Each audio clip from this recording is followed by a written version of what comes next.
Okay, 8th graders, today and tomorrow's assignment is going to be the dry ice lab. This is going to be a 2-day assignment, so here in a second I'll talk to you guys about what you need to do if you miss one or both days. But this is going to be where we're going to start today. So this is your dry ice lab. We're going to talk about the phase changes that occur with dry ice. So with that being said, your learning targets for today. I can describe 5 different phase changes in relation with dry ice. We're going to talk about 5 different phase changes and where we might see them in different experiments with dry ice. And then you guys are going to develop an investigative question, plan an investigation, conduct an investigation, and then in that investigation you will collect data to answer your question. Okay, so again, like I said, this is a 2-day lab. If you guys miss day 1 of the lab, you guys need to complete parts 1, 2, and 3 of this assignment. That is slides 3 through 17, which we're going to talk about first. Okay, and it's really going to be the only slides that this video is on because you won't be able to do parts 4 and 5 from home. So I'm just going to talk about slides 3 through 17 for those of you guys who are missing day 1. Okay, if you miss day 2, okay, you guys will have another assignment that is assigned to just those kids who missed day 2. It's called the dry ice worksheet. That will be posted on Teams, and you will need to complete that as well. There's a separate video for you to watch. Of course, if you miss both days, you guys need to do parts 1, 2, and 3, so slides 3 through 17 on this assignment and that dry ice worksheet to make up both days. Okay, so keep that in mind. That's what your guys' makeup would look like if you are gone. Okay, with that being said, let's get into day 1 stuff for those of you guys who are missing day 1 today. So day 1, you guys are just going to do some experimentation with dry ice. And you guys are going to learn some things about it, talk about the different phase changes we see, and then we're going to go into parts 2 and 3 where we start asking questions and answering some questions as well. Okay, so for you guys' bell ringer, you guys have 5 different descriptions right here of phase changes that occur. So solid to liquid, gas to liquid, liquid to solid, solid to gas, and liquid to gas. You guys need to match those up with the correct phase change. So for instance, solid to liquid is melting. So I would draw a line to match it with melting. Okay, if you guys aren't sure, look those up. Okay, so you guys have the correct ones because again, you're going to be referring back to these 5 phase changes throughout a lot of parts of what you're doing today. Okay, so that's how we're going to start that bell ringer today. So go ahead, if you need to, pause this video, take a second, finish your bell ringer, and then we'll move on. All right, part 1 has 3 different kind of little conditions or subsections that you're going to try out. Okay, obviously you guys are at home, you don't have dry ice available to you guys, so you will just be watching videos to collect this data. So first condition is going to be observe dry ice on a paper towel. Use the tongs on your tray to pick up a piece of dry ice and place it on a paper towel. In order to do this part of the experiment at home, you guys will open up this absent video right here.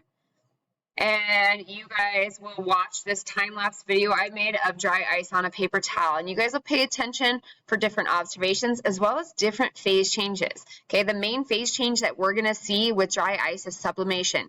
Because we can only make dry ice at really extreme cold and really extreme pressure, okay, when we bring it into room temperature or even into a freezer, it's still well over its melting and boiling points. So it goes directly from a solid to a gas, and that is called sublimation. Okay, so you guys are going to watch that sublime. That's going to be one phase change that you talk about in all of these experiments with dry ice.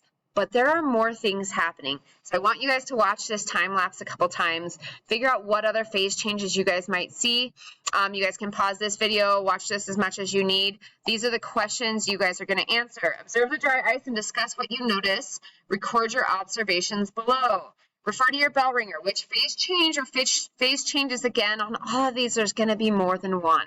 Okay. Did you see evidence of? So go ahead, answer what phase changes you see, and then explain where you guys see those phase changes. Okay. Once you guys are done with that, come back to this video and we will move on to the next condition. All right, part 1, condition 2. You guys are going to use the tongs to place one piece of dry ice inside of a plastic bag. You're going to seal that bag up, and then in the second plastic bag, you're going to put a piece of regular ice. Again, dry ice is made of carbon dioxide. Obviously, regular ice is made of water, so we're going to see the differences in those two. So you're going to seal that bag up, and again, you guys have a video to watch of this in time lapse. So you guys will open that up, You guys will watch that video, see what happens. You guys might need to watch it a couple times so you guys can kind of see the different rate at which they change phase. You guys can look for between the two bags, different phase changes that you guys see. So what are some similarities between the two bags? What are some differences between the two bags? So I want more than one for each of those. And then refer to your bell ringer. Which phase change or phase changes did you see evidence of? So again, you're looking at both bags for this. So what are some different phase changes you see? Obviously, if we're talking about dry ice, which phase change should we mention? Regular ice, which phase change should we mention? Okay, so go ahead, answer those 3 questions. Pause this video if needed to go back, watch the time lapse, and then when you're finished, we'll move on to part 1, condition 3, which is the last of part 1. All right, last part of part 1. Part 1, condition 3 is dry ice and room temperature water.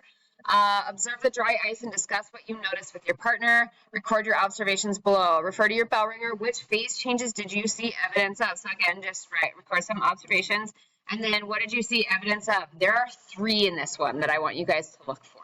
Okay, the obvious one should be sublimation. So you have that one kind of already given to you. So with that being said, I would make sure you guys watch this video to the end because I give you guys some hints. So I will watch that a couple times. Definitely watch it to the very end because at the very end I talk about some different hints and some different things that you at home wouldn't be able to observe the same as someone sitting in class being able to manipulate this stuff or see it a little bit better than a video shows. Okay, so watch that video till the end and then think of those 3 phase changes and explain where you guys see those 3 phase changes. Okay, when you're done with that, we'll move on to part 2. All right, part 2 is explaining phase change in dry ice. So this one, you guys just have some questions to manage. So there's no little videos for you guys to collect data or anything. First thing you're going to do is what causes dry ice to change phase. In your guys' answers, you need to use the words kinetic energy, freedom of movement, and transfer in your guys' answer. So make sure you guys include those 3 words correctly, okay, in describing that phase change with dry ice, okay? Next question, on the next slide, use the draw tool to draw and label a diagram that shows how the molecules may move before and after sublimation. So again, we talked that sublimation is our main phase change that we see with dry ice. So think about what phase it starts out in, what phase does it change to, okay? You guys are gonna draw little models using your draw tool of those 2 phases. So I want you guys to really think back to what we did in the modeling tool. We've done it a couple times now, whether we're talking about just the phases of matter or phase change itself. Okay, so some things to keep in mind in your before. If your before diagram has 10 molecules, your after molecules are already going to have 10 as well. Just because we've changed phases doesn't mean we've changed the size of the objects. So I want you to make sure you guys represent that correctly. If you guys choose to use 20 molecules in your guys' before phase, you're going to want 20 molecules represented in your after phase as well because we haven't lost anything in the process, okay? The boxes will represent the container. So just like when we talked about in the sim, you guys are using those little squares and that's going to represent your container. So one of the properties that we might look like is stays at the bottom of the container, fills the container, those kinds of things, takes the shape of the container. So keep that in mind as you guys are drawing your models.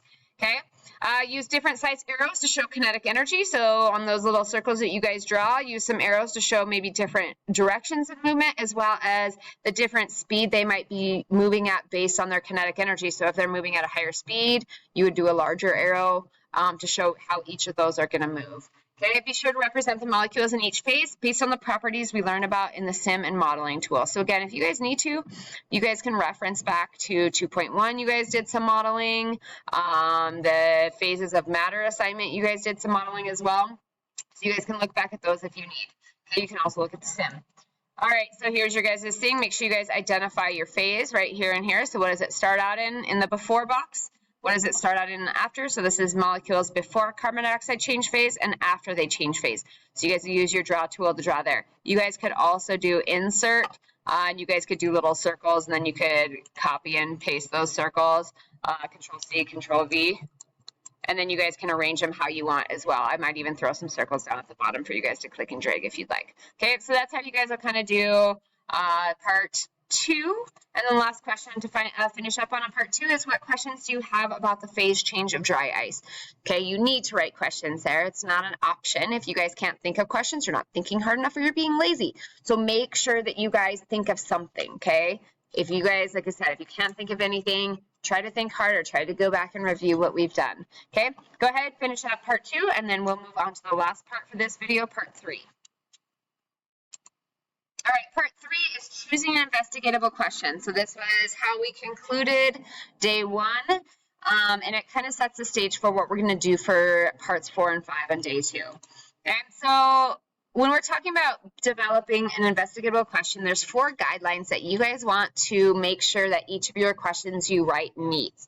The first one is that the question can be answered in one class period. On day 2, we only have 1 day to test and collect data. So whatever question you guys come up with, it has to be within the realm of you guys being able to get it done in less than 50 minutes, which we'll talk about here in a second. So a question that begins with why is usually too complicated to answer in this time frame. We also are in an 8th grade classroom and we don't have a lot of technology. So why? Again, it's not really something we can do in an 8th grade classroom in a 50-minute time period. So do not start your guys' question with why, okay? The question can be answered by observing and collecting data for 30 minutes or less. By the time you guys get everything going in class, you're not really going to have time to collect data for anything more than 30 minutes. So keep that in mind that there's a time constraint as well.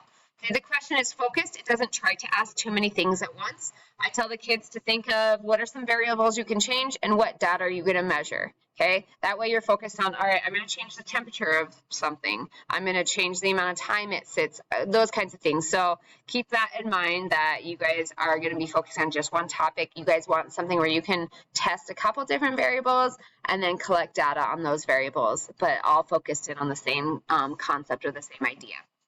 Okay, and then finally, the question requires an investigation. It isn't a lookup question. So like, what's dry ice made out of? I can Google that in 5 seconds. Okay, so if it's something that you guys could Google and find the answer to, don't choose that as your question. Okay, so keep those 4 guidelines in mind as you guys are writing your questions in the next couple slides. Okay, a little practice with investigatable questions. You guys have 5 questions that are written here. And you guys are going to decide whether you think it meets those 4 guidelines and would be something that you would be able to investigate in class. The first question says, why does water change phase? So what do you think? Is that something you can investigate in class? Okay, if you said no, that's the correct answer because it starts with the word why. Okay, that's something that we could Google. That's something that we don't have the technology to actually look at in class, to look at molecules, stuff like that. And we just wouldn't be able to do that in a class period. Okay. Let's take a look at question 2, and then I'll let you guys look through the last 3 by yourself. So how is the rate of phase change affected by the size of the ice cube? So if we're just talking about changing phases with an ice cube, how is the rate of phase change affected by the size of the ice cube? Okay, so what do you think about that one? Okay, I put yes. I would definitely mark that one as a investigatable question. So you're looking at rate. So you guys would be collecting data using a timer, which is one thing I told you guys to do, something you can collect data on, and some variables you can change. In this case, we're going to be changing the size of the ice cube. But other than that, it's pretty simple. It's definitely something we can do in class. It's not something that we need to Google. We can actually get the data in class, and it doesn't start with the word why. So that would be good. All right, so you guys read through the last 3 and put an X if you think there's something that you guys can investigate in class. And then finally, you guys are going to start brainstorming some questions of your own. So I want you guys to write 3 investigatable questions to help you kind of learn a little bit more about dry ice. Again, remember those 4 guidelines on slide 14. You need to make sure that they meet all 4. Each of your questions need to meet all 4 of those guidelines. So brainstorm 3 good questions. And then on slide 17, you guys are going to choose your best investigatable question and write that right here. Okay, again, it has to meet all 4 of those guidelines. This is if you guys are done with day 1, make sure you guys complete through slide 17. Other than that, you're good to go with this assignment. If you guys are back tomorrow, I will stick you guys with another group to do parts 4 and 5. If you're gone tomorrow, you guys will have a different team's assignment to do called dry ice worksheet. So keep that in mind. If you guys have any other questions, let me know. If not, I hope you guys are having a great day, and I will talk to you later. Bye.